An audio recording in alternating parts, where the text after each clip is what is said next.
Allá por el 2004, en realidad habíamos empezado un poquito antes, pero recién nos financiaron un poco después, cosa extraña. eh, Mariano Plotkin, empezó a dirigir un proyecto, ¿no? Un proyecto cuyo título no me acuerdo exactamente, pero era un estudio sobre crisis sociales en la Argentina, ¿no? Y ahí eh, nos incorporamos al proyecto, bueno, yo me incorporé al IDES, ¿no? Un proyecto FONCIT, ¿no? Creo que ya se llamaban PICT. Lo dirigía Mariano, entonces también, bueno, estaba Rosana Guber, estaba Rosana, estaba Jimena, que ahí nos conocimos con Jimena. Eh, bueno, fin. Y ahí conocí también, en uno de los eventos que se armaron en función del proyecto, a Claudio Lomnitz, este señor, que es hijo de la muy famosa antropóloga Larisa Lomnitz, que falleció hace no tanto, y que escribió ese maravilloso libro Cómo sobreviven los marginados, ¿no? Bueno, Lomnitz es hace mucho tiempo profesor en la Universidad de Columbia, ¿no? Y yo tuve la oportunidad en uno de los eventos que se hicieron en el IDES, un IDES que era más chico en términos de circulación, de cantidad de gente, pero de mucha circulación, de mucha, ¿no? Mucha, este, eh, muy intensa, ¿no? Una vida muy intensa.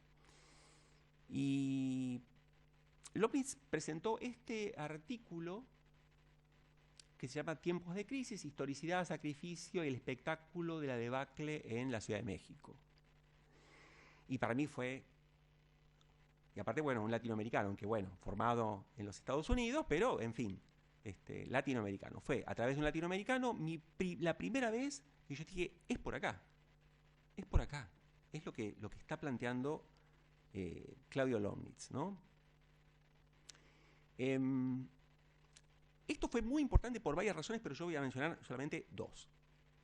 Y juro que van a ser solamente dos. La primera es un concepto que introduce Lomnitz, que es el concepto de saturación del presente. Y con este concepto lo que quería decir era que eh, bajo ciertas circunstancias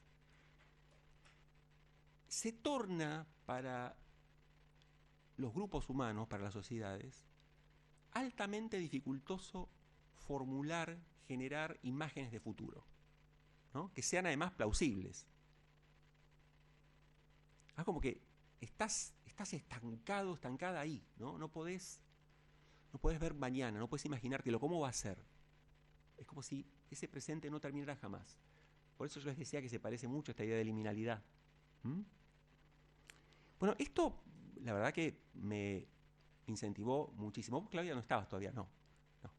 Pues yo trato, de algunas cosas me empiezo a olvidar. La otra cosa es que fue la primera recomendación de tienen que leer a este señor, a Reinhard Koselleck. Tienen que leerlo. Bueno, tienen que leerlo, bueno, en fin, no es tan fácil, ¿no? Pero empezamos a leerlo, ¿no? No quiero decir que leímos toda la obra, de ninguna manera, pero este libro, Crítica y Crisis, sí, lo leímos muy especialmente, pero iba al corazón de lo que nos interesaba. Y además esa edición, la de Trota, incluye un texto importantísimo para toda la gente que está interesada en estos temas, que es un texto que se llama Crisis, nada más, que es del año 82 y que está incluido en un diccionario que se llama Conceptos Históricos Fundamentales, que dirigió Koselleck. Eh, Miren, ahí él hace un análisis, como sabemos, de historia conceptual. Y él lo que trata de mostrar es la génesis histórica de la noción de crisis, que está ligada inicialmente a la práctica médica, esto en el siglo IV, ¿no? En Atenas, si no me equivoco. Eh, y que surge como si tuviera una doble faceta, ¿no? Es decir, como la descripción de una condición, ¿no? Pero al mismo tiempo un juicio o evaluación, las dos cosas, ¿no? Entonces, para que se entienda, crisis designaba, por eso crítica y crisis, ¿no? Designaba el curso de una enfermedad en un paciente donde lo que resultaba era imposible saber el final, ¿no? Había que ir haciendo evaluaciones y juicios a lo largo del tiempo, ¿no? Del desarrollo de la enfermedad. ¿Para qué? Para saber si habrá restablecimiento y vuelta. Yo recién les comentaba esto del problema, un problema que tiene inherentemente marcado por Koselleck el concepto de crisis, de nacimiento, de marca de fábrica. Un problema de vuelta a un estado de salud, vuelta, ¿no? O va a empeorar y finalmente morirá. Entonces acá ya tenemos los elementos principales. Ahí está, es esto, ¿no? La línea recta que desemboca en la muerte, ¿no? Y la curva que vuelve al estado de normalidad de la persona sana. Entonces acá decía, tenemos los elementos principales. Un punto de inicio de ruptura o quiebre, la causa o etiología, la temporalidad, el final incierto. Koselleck hace un trabajo maravilloso, ¿no? Donde muestra cómo esto pasó al discurso religioso, por ejemplo, la idea del juicio final que se avecinaba, pero también en el siglo XIX pasa a la economía y a la ciencia política. Lo adoptan. Saberes que lo que hacen es diagnosticar crisis como patologías y deben reconducir por su mismo saber a un estado no patológico, ¿no? Volver. Ahora retomo esto, porque es clave.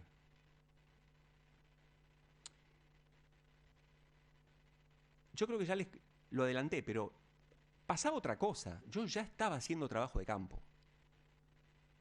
Esto fue fundamental. Estaba avanzando con investigación de campo, ¿no? Entonces yo participaba de eventos públicos, participaba en protestas, sí, yo no solamente Gertz fue corrido por la policía, yo también. Grupos de ahorristas estafados, asambleas, grupos de jubilados, gente a la que le iban a rematar la vivienda, personas que estaban demandando la recuperación de sus ahorros, de sus inversiones a través de la vía judicial. Bueno, un grupo bastante, o mejor dicho, un conjunto bastante variado de gente. No me acuerdo, Claudia, cuando nos conocimos, yo ya estaba con esto, me parece que sí. Ha pasado un tiempo. Y después, bueno, mucha indagación de medios periodísticos, ¿no? De cómo se iba tramitando la información, pero también libros, notas, artículos. Entonces, lo que yo, voy a sintetizar esto, obviamente, lo que encontré es que la gente no solamente vivía en crisis, ¿no? Esto lo definían los medios, los analistas, pero también la gente hablaba en términos de crisis. Esto es importante, crisis era algo, un modo de hablar. ¿Y cómo se hablaba de crisis? Como algo que les estaba sucediendo y los afectaba. Como algo que se podía explicar, que había empezado en determinado momento, que tenía, y acá hay una cosa importantísima, que tenía responsables. O sea, pasamos de las causas, la etiología, a las responsabilidades, ¿no? Que la crisis había sucedido entonces por determinadas políticas. Por ejemplo, en el caso de muchos de los ahorristas que aspiraban a recuperar sus ahorros, hablaban de ahorros y no de inversiones, ¿no? Se mezclaba todo, porque había gente que efectivamente podía ser definido el dinero que tenía como ahorro, y en otros casos, estrictamente, alguien me dice, no, pero eso no es un ahorro, es una inversión, existe una inversión. Bueno, en fin. es una discusión la cual yo no me voy a meter porque seguramente alguien me va a decir estás equivocado totalmente, pero la gente hablaba de ahorros, mis ahorros, ¿no? No importa si fueran 10 o 1000, hablaban de ahorros. Y eran en moneda extranjera, ¿no? Eran dólares, básicamente.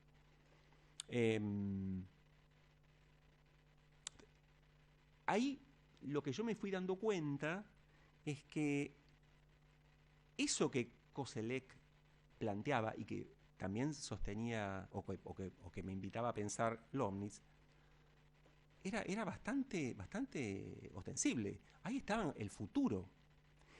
Está el futuro como un deseo, pero también como incertidumbre, porque esperaban medidas favorables del gobierno, la esperanza, pero también esperaban medidas que no fuesen favorables, ¿no? Entonces era un tiempo marcadamente pesimista, aún para quienes, me acuerdo mucho de una interlocutora del trabajo de campo que se llamaba Mabel, juro que en ese momento se llamaba Mabel, yo le puse Mabel, no después, Twitter no sé si existía, creo que no, pero juro, ¿no? Fue el nombre que yo le puse, que es con una de las interlocutoras con quien más confianza de trabajo de campo, en el trabajo de campo logré. Entonces teníamos reuniones frecuentes y yo pude seguir todo el proceso, ¿no? Por el cual llegó a recuperar su dinero. Entonces me invitó a su casa para contarme esto, la alegría, qué sé yo, y me acuerdo muy bien cómo al final, como yo no la veía tampoco exultante, me dijo, bueno, sí, voy a hacer un pequeño viaje, y yo, bueno, pero es hasta la próxima crisis, ¿no? Hasta la próxima crisis.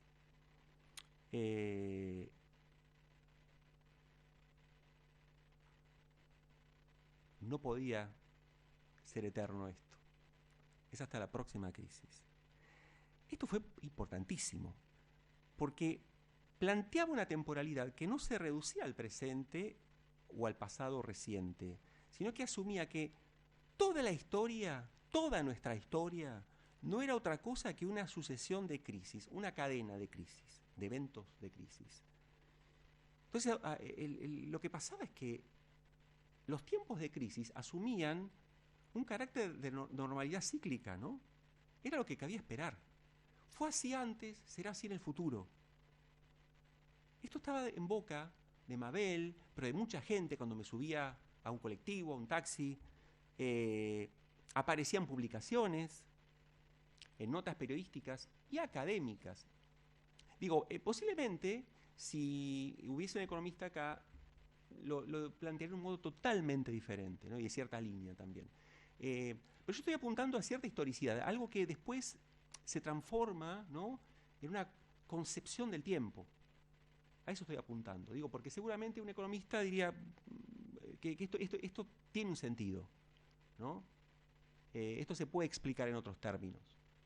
De hecho, hay explicaciones económicas respecto a las crisis cíclicas en la Argentina y en otras partes, ¿no? Bueno, a ver, quiero... voy a volver ahora a esta imagen, pero miren esto. Esto de Sebrelli. Elegí el de Sebrelli, pero podría haber elegido otros, pero el de Sebrelli está muy bueno. Muy, muy bueno. Este es un libro del año 2002.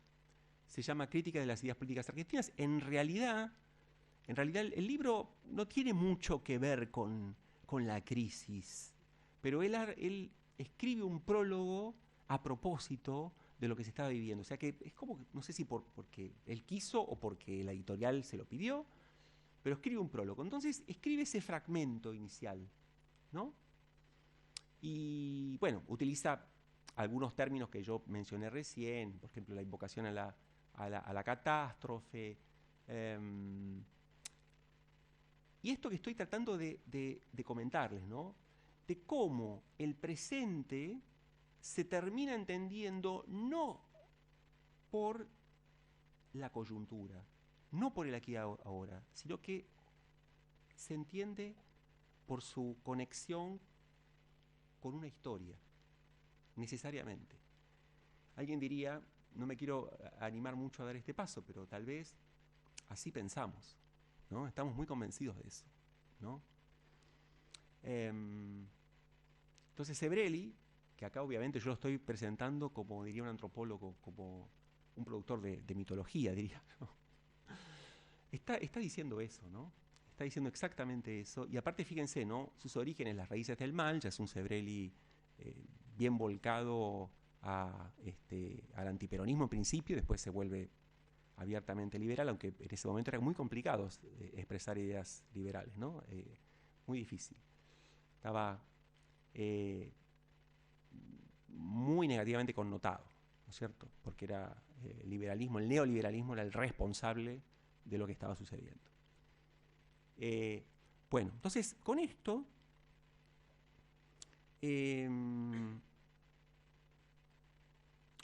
yo me daba cuenta que esto que decía Sebrelli, ¿no? Yo lo encontraba en la gente que me hablaba, ¿no? Que podía hablar de su situación, de por qué, por ejemplo, gente que tenía una pyme, gente que tenía un pequeño comercio, había quebrado, ¿no?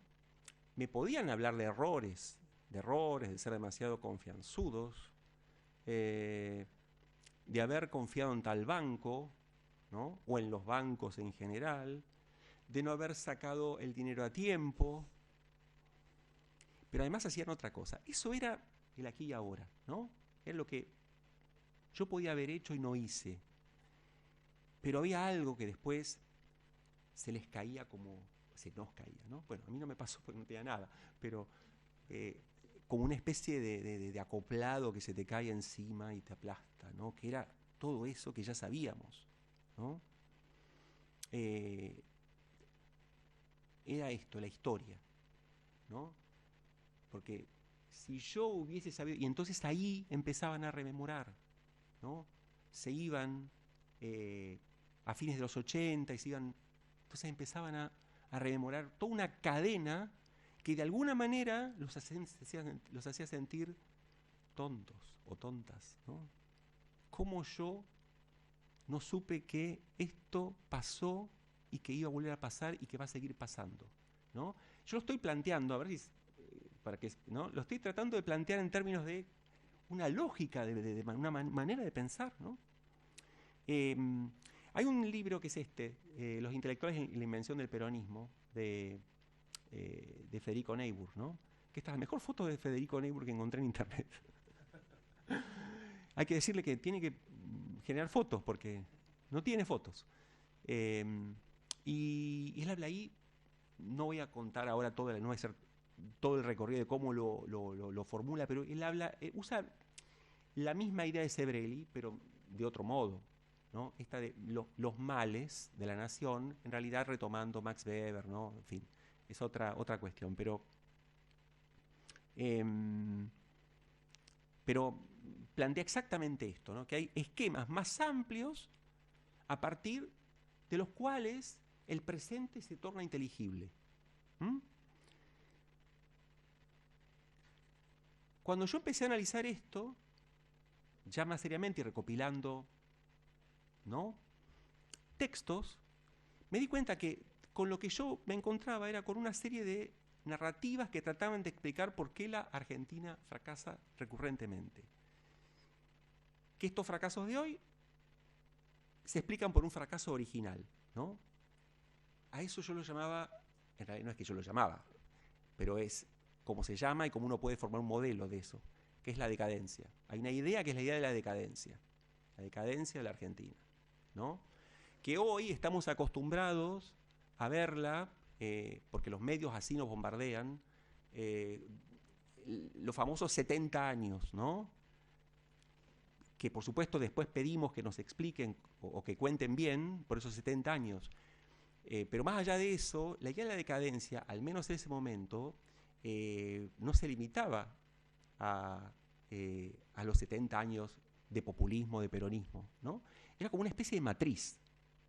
Y si no era la decadencia, era otra cosa, que era una especie de pugna entre fuerzas antagónicas que se alternaban, ¿no? Entonces, esto era muy interesante porque en el caso de la decadencia había que restituir o restaurar un pasado virtuoso y progresivo, algo que tuvimos y ya no tenemos. Hay que que hacer que ese pasado vuelva, ¿no? Ese es el futuro. Traer un pasado ahora. Ese pasado se perdió. Séptimo país en el orden mundial en 1914, ¿no? Todo esto que ya conocemos. El otro tiempo, el de las fuerzas antagónicas que se alternan entre bienestar e infortunio, depende del signo, ¿no? Porque no siempre es el mismo. A menudo se ve como dos modelos de nación o de país que están en conflicto y donde todo es inestable. El tiempo es siempre inestable, ¿no? El futuro es siempre también una restitución del pasado, pero es un pasado que siempre amenaza con volver. Mientras en la decadencia hay que traerlo, acá es un pasado amenazante. Y por eso el presente tiene que todo el tiempo evitar ese retorno, ¿no? Es difícil vivir así. Entonces las crisis particulares dejan de comprenderse como coyunturas para pasar a ser una manifestación entonces de esto que Federico Neyburg llama los males de la nación. Porque en cada situación parece que se librase una batalla por la idea de la nación y una corrección definitiva del curso de la historia.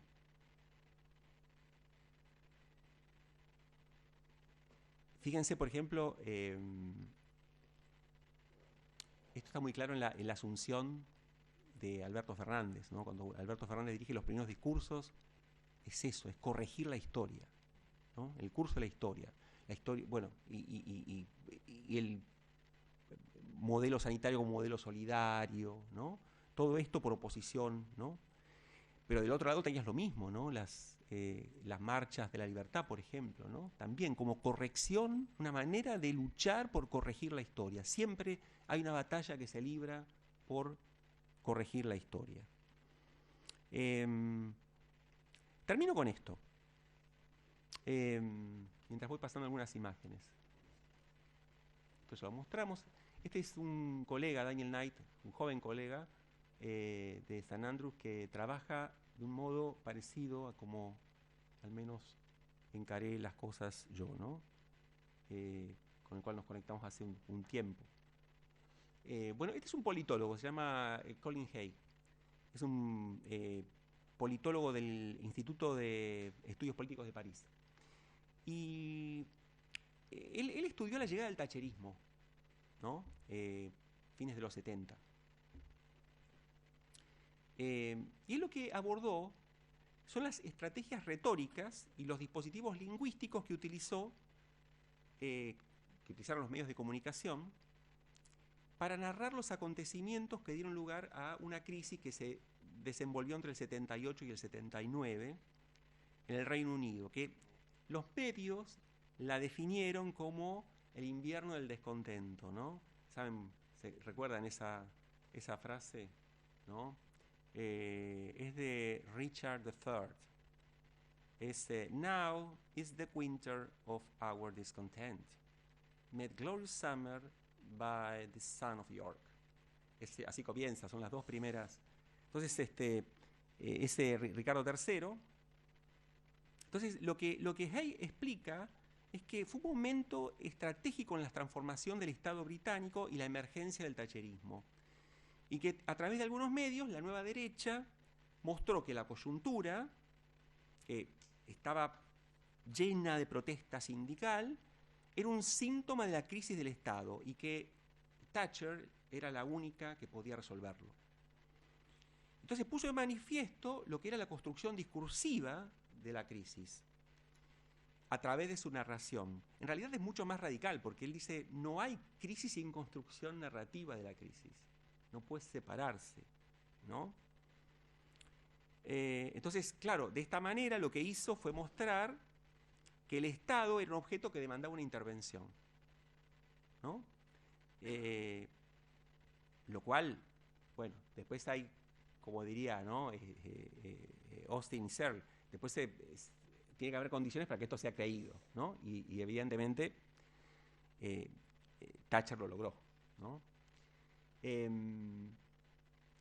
Más radicalmente todavía, dos colegas, Janet Reutemann, de la nueva escuela de investigación social de la Universidad de Nueva York, y este otro colega, más joven, Roberto Barrios, de la Universidad de Nueva Orleans, van más allá porque cuestionan directamente la idea de crisis, la cuestionan, tanto en los usos públicos como en los usos académicos. Porque, ¿qué es lo que pasa con la idea de crisis mostrada ya esta cuestión por Koselleck? Primero porque presuponen estados normales a los que se espera volver, ¿no? Esa vuelta al estado normal. Pero con esto lo que están haciendo es que ocultan o silencian las condiciones que desencadenaron las situaciones críticas. O sea, lo que están haciendo es denunciar en estos usos públicos el carácter ideológico de las crisis. Crisis sería entonces para ellos una matriz de narración de eventos donde aquello que se desata es expuesto como una disfunción, una desviación de una normalidad que se debe restituir. Cuando es esta presunta normalidad la que ha generado las condiciones para, por ejemplo, ¿no?, mayores tasas de desempleo, pobreza, mayor mortalidad infantil, dificultades para el acceso a la vivienda, etcétera, ¿no? Esto es en plena pandemia. Bueno, dos palabritas. Yo estoy de acuerdo con esto. Ahora, la cuestión no es reducir todo a un asunto de palabras. Yo creo que también hay que poner atención a los problemas subyacentes. Más allá de la fuerza ideológica de crisis, de la idea de crisis, hay algo que creo debe ser entendido. Porque efectivamente hay alteraciones radicales de la percepción temporal, hay saturación del presente. La pandemia fue una clara demostración de esto. A mí me gusta llamarlo congelación del flujo de previsibilidad espacio-temporal de la vida cotidiana. Me gusta llamarlo así, ¿no?, a todo eso. Entonces, la pandemia lo mostró con claridad, ¿no? Se alteró la organización y las condiciones de posibilidad mismas, ¿no?, de las rutinas diarias, los usos del espacio doméstico y público, los desplazamientos urbanos, interurbanos, la sociabilidad, la proxemia, la administración de los cuerpos propios y los ajenos, la ritualización, esto dramático, de los ciclos de vida y muerte, ¿no? Todo esto alterado, roto, desarmado. Entonces, todo esto, además, lo que ya sabemos, y acá hay gente que lo ha estudiado magníficamente, el impacto sobre la educación, el mundo laboral, todo lo que ocasionó un agravamiento todavía de las pésimas condiciones de vida de los sectores más empobrecidos. Entonces hay una pregunta genuina ahí, que es ¿cómo las personas pueden orientar su vida bajo estas condiciones, ¿no? Donde no se puede atisbar un futuro que sea distinto a un presente que parece perpetuo. Esta es mi preocupación actual. Concluyo, en este diálogo y estas discusiones lo que me importa de manera central es qué problemas específicos subsisten aún cuando dejemos de usar una noción que arrastra muchos inconvenientes, que esto es lo que yo he querido mostrar. Crisis en realidad implica varias agendas de investigación, todas merecedoras de esfuerzos mayores que por alguna razón faltan en nuestro país, justamente donde crisis ocupa una centralidad en el discurso público y cotidiano. Y quizás ahí haya una primera incógnita para resolver, y el paso inicial para que una nueva generación impulse estos estudios en este lugar del mundo que dice vivir de crisis en crisis, a tal punto que siempre espera la próxima. Bueno, gracias.